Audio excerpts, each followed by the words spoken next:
हिंदू राष्ट्र में महिलाओं को पैर की जूती समझा जाता है। लड़की पहलवान है लेकिन है तो लड़की ना, कमजोर है, कहीं ना कहीं से तो कमजोर है। जो एक व्यक्ति ने एक महिला के साथ बलात्कार कर दिया।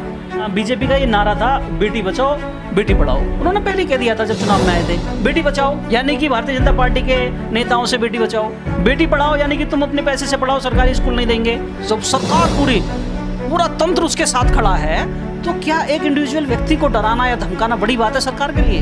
अगर पहलवान अपने आंदोलन को छोड़ के भाग गए हैं, सरकार को मजबूत करने का काम किया है और ये ठीक नहीं किया। और हम आज भी उनसे ये कह रहे हैं कि बहन तुम्हारा दोबारा उठकर आओ और हम तुम्हारे साथ जंतर मंतर पर बैठेंगे, और जब तक बैठेंगे या तो मार दिए जाएंगे या फिर हमें इंसाफ दे दिया जाएगा।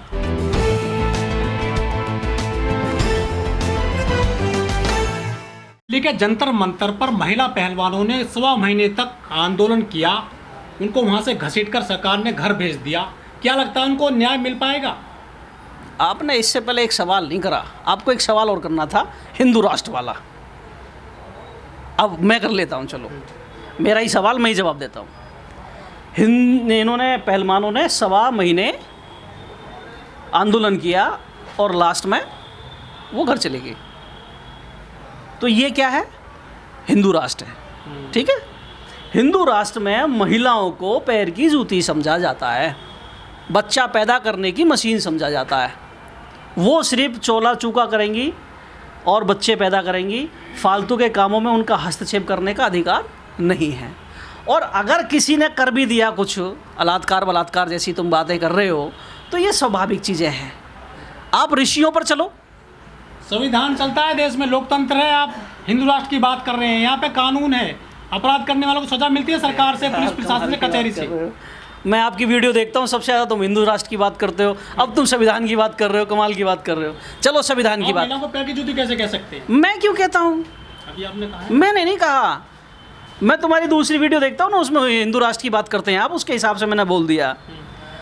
संविधान चलता है, संविधान को मानने वाले और संविधान पर काम करने वाले, उन्होंने अपने कानों को बंद कर रखा है, मुंह को सिल रखा है, और जो कानून की रक्षा करने वाले लोग हैं उनके हाथों में बेड़ी डाल रखे हैं।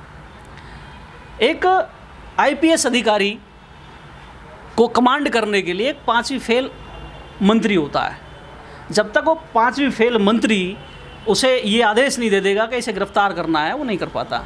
या गिरफ्तार करने गया है तो ये कह देता है फ़ोन करके कि ये मेरा आदमी है, इसे हाथ नहीं लगाना है, तो वो आईपीएस कुछ नहीं कर पाता, क्योंकि उसे नौकरी भी करनी है। बीजेपी के सांसद हैं ब्रजभूषण सिंह, जिन पे आरोप लगा था यौन शोषण का, पोक्सो एक्ट में मुकदमा दर्ज हुआ था। मुकदमा दर्ज होने के बावजूद उनकी अरेस्टिंग नहीं हो पाई। पोस्को एक्ट में किसी आम आदमी पर मुकदमा दर्ज कराकर फिर देख लो कितने दिन में अरेस्ट होता है। सरकार का आदमी है, सरकार चला रहा है, भारतीय जनता पार्टी का गुर्गा है, वो विधायक है, सांसद है, तो सरकार में धमक रखता है अपनी। ये पहलवानों को गोल्ड मेडल दिलाने वाला व्यक्ति है वो। उस पर अगर अरे भैया, उसने स्पेशल में रिक्वेस्ट करके उन्हें मेडल दिलवाए हैं। उसने बताया ना 15 रुपये का मेडल है, ब्रजभूषण ने खुद बोला है 15 रुपये का मेडल है भाई। तो कहीं ना कहीं तो उसका हाथ रहा है मेडल दिलवाने में। अच्छा, वरना क्यों उठ के चले गए? क्यों उठ के चले गए पहलवान? हमने तो समर्थन दिया उनको, घसीट के भगाया वहां से। अरे भाई भगा दे, सरकार का काम है भगाना, तुम भाग गए, कहाँ चले गए तुम्हारे फंडामेंटल राइट्स? दर्ज किया गया था उनपे। मैंने, अरे भाई साहब करो ना, अगर मेरे फंडामेंटल राइट्स को लेने के लिए सरकार मेरे ऊपर अगर उल्टा मुकदमा कर रही है तो करे ना, लाठी चलाए ना, मुझे फांसी दे दे, मुझे गोली लगवाए वहाँ पर। अगर रणभूमि में लड़ते लड़ते मरोगे तो शहीद कहलाओगे, अगर भागोगे तो कायर कहलाओगे।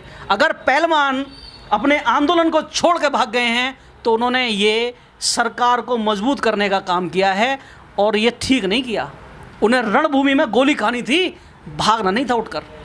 लेकिन बहुत सारे खाप, चौधरी और जो किसान संगठन है वो भी उनके समर्थन में आए थे, क्या वो भी सरकार पर दबाव नहीं बना पाई? हम भी अपनी बहनों के समर्थन में थे, हम भी जंतर मंतर पर गए थे, हमने भी उनके साथ इनकलाब किया, और हम आज भी उनसे ये कह रहे हैं कि बहन तुम्हारा दोबारा उठकर आओ और हम तुम्हारे साथ जंतर मंतर पर बैठेंगे, और जब तक बैठेंगे या तो मार दिए जाएंगे या फिर हमें इंसाफ दे दिया जाएगा।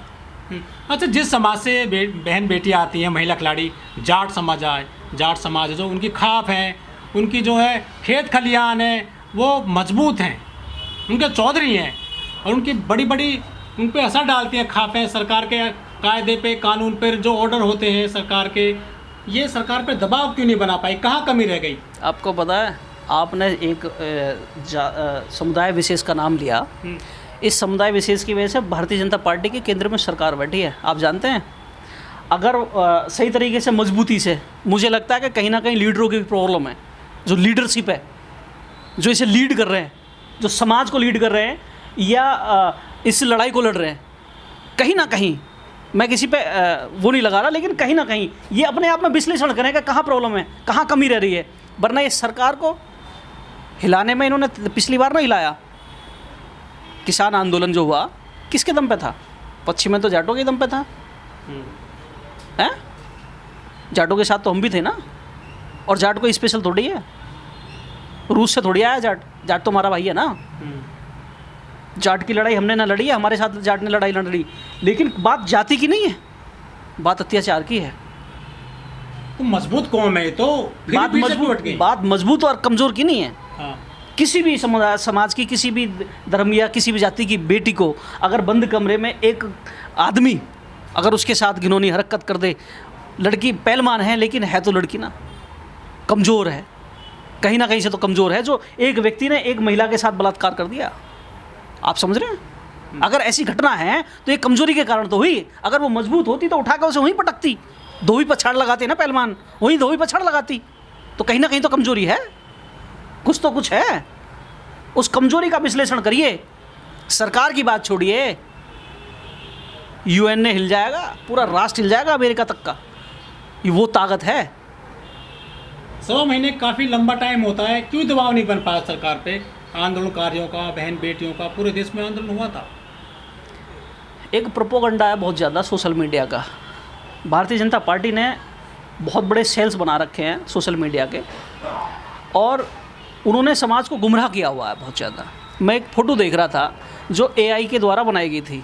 जब इन्हें डिटेंट किया गया था, जिस दिन उसका संसद का उद्घाटन था, तो उस दिन जब डिटेंट किया गया था, गाड़ी में लेके जा रहे थे, तो एक फ़ोटो खींचा पहलवानों ने, तो उसको, ये बड़ा नॉर्मल वे में फ़ोटो था वो, और उसको एआई के द्वारा एकदम मुस्कुराते हुए और हंसते हुए फ़ोटो बना दिया गया। तो जो डिजिटल इफ़ेक्ट आ रहे हैं आजकल, उसके द्वारा जो सोशल मीडिया है, जो भारतीय जनता पार्टी का जो आईटी सेल है, वो इस तरीके से प्रोपोगंडा फैला रहा है कि जो लोगों की भावनाओं को नहीं जुड़ने दिया उस आंदोलन से, है ना। यही काम इन्होंने किसान आंदोलन के साथ किया था। तो बीच में तो हमें ऐसा लगा था किसान आंदोलन भी जैसे ख़त्म हो गया हो, समाप्त हो गया हो, जैसे विफल हो गए किसान। तो उसमें न्याय मिला लग रहा है आपको किसान आंदोलन में? किसान आंदोलन में कुछ शर्तें तो इनकी मानी गई थी। 700 किसानों जो जिनकी मृत्यु हुई, देखिए, आंदोलन मृत्यु जो हुई थी उसमें अभी पूरी तरीके से तो न्याय नहीं मिल पाया, लेकिन मुझे लगता है एमएसपी नहीं मिली है। एमएसपी सरकार नहीं देगी। हमारे किसानों को, हमारे लोगों को ये देखना पड़ेगा कि एमएसपी के लिए अपने लोगों को संसद में भेजना पड़ेगा। तो बीजेपी की सरकार चल रही है देश में, मोदी जी की।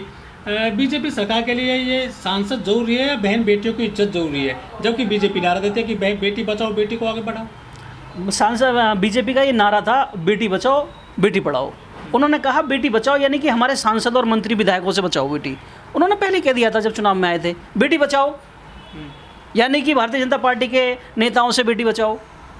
अच्छा। बेटी पढ़ाओ यानी कि तुम अपने पैसे से पढ़ाओ, सरकारी स्कूल नहीं देंगे, सरकारी स्कूलों की पढ़ाई ख़त्म कर देंगे, प्राइवेट में पढ़ाओ। हरियाणा में आप देख रहे हैं, सरकारी पढ़ाओगे तो कुछ नहीं है, प्राइवेट में पढ़ाओगे तो पैसे मिलेंगे।